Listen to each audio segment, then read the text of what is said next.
John Dewey has also talked about curriculum یا نصاب کے بارے میں بھی انہوں نے بات کی. Do you believe that curriculum should be ultimately producing students who would be able to deal effectively with the modern world? جس طرح کہ ڈوئی پہلے یہ بیان کرتے ہوئے نظر آتے ہیں کہ سکولز جو ہیں وہ ایک ایمبریونک اور منی سوسائٹی کے طور پہ کام کریں، جہاں بچے ان ویلیوز کو کہ جمہوریت کی جو ویلیوز ہیں انہیں اپنے اندر پیدا کریں اور پھر معاشرے تک لے کے جائیں. یہاں بھی دوسرے لفظوں میں وہ یہی بات کہتے ہوئے نظر آتے ہیں کہ جو نصاب ہے وہ الٹیمیٹلی ایسے لوگوں کو پروڈیوس کرے جو کہ افیکٹولی ڈیل کر سکے ماڈرن ورلڈ کے ساتھ یا باہر کے معاشرے کے ساتھ. یعنی جب وہ اسکول سے باہر نکلیں تو وہ بہت احسن طریقے سے اس نئی دنیا کے ساتھ بڑی مطابقت کے ساتھ چل سکیں اور پھر اس کو ایک بہتر ڈائریکشن کی طرف لے کر کے جا سکیں. چائلڈ بیسڈ کریکولم یعنی اب ڈوئی ہمیں as a child centred philosopher and educationist کے طور پہ نظر آتے ہیں اور کہتے ہیں کہ curriculum should include the child's own preconceptions and should incorporate how the child views his own world. Curriculum کو یا نصاب کو اپنے اندر وہ سب کچھ انکلوڈ کرنا ہے جو کہ بچوں کے ذہنوں میں موجود ہے.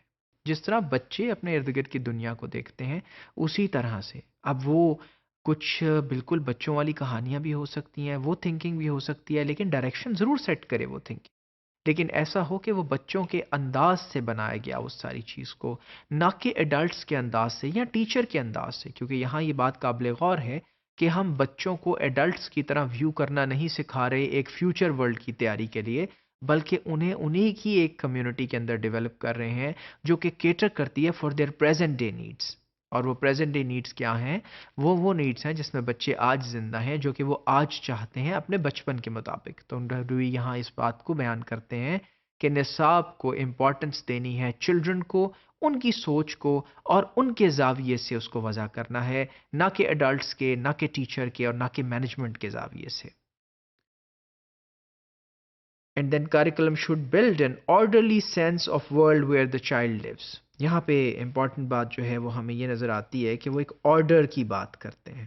Order a sequence of development which would help children to develop clearly their conceptions about the world and their lives, not really making them confused by making it disordered and making it distorted جس کے ساتھ وہ پریشانی کا شکار ہو جائیں.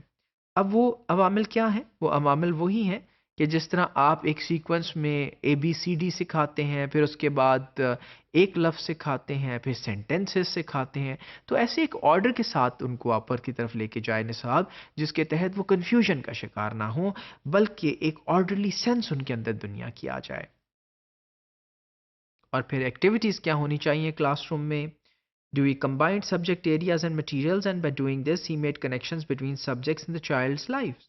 اور ڈوئی نے کیا کیا کہ سبجیکٹ ایریاز کو اور مٹیریلز کو، یعنی سبجیکٹ ایریاز اور جو مٹیریلز بچوں کو دیے جاتے ہیں ان کو ایک لنک کیا، ان کو ملا دیا اور کنیکشن بنایا ان کو بچے کی ذاتی زندگی کے ساتھ بھی. جو بچوں کی زندگی ہے ان کے ساتھ ان مٹیریلز پہ، جیسے کوئی ٹوائز ہیں، جیسے پریکٹیکل لرننگ اس طرح سے ہوتی ہے، اس کے اندر بچے کو لے کے آئے، جس کے ساتھ انہیں جو ایکٹیویٹیز ہیں کلاس روم کی وہ ایک پوری زندگی لگنے لگی اور انہیں لگنے لگا کہ یہ بھی ایک زندگی کا حصہ ہے. اسکول یا کلاس روم زندگی سے کچھ ایکسکلوڈڈ چیز نہیں ہے جو انہیں تیار کر رہا ہے کسی آنے والے وقت کے لیے، بلکہ وہ کمپلیمنٹ کر رہا ہے ان کی ان نیڈز کو جو کہ ان کی پریزنٹ ڈے میں ہے، جو کہ وہ آج میں چاہتے ہیں. And then characterization of children's behaviour.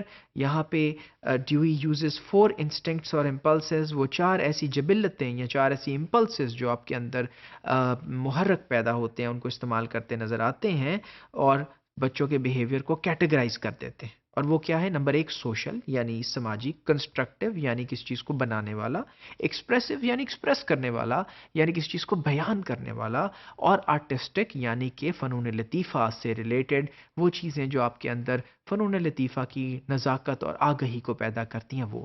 تو بچوں کو بیہیویئر کو وہ کریکٹرائز کرتے ہیں ان 4 ڈائمینشنز میں.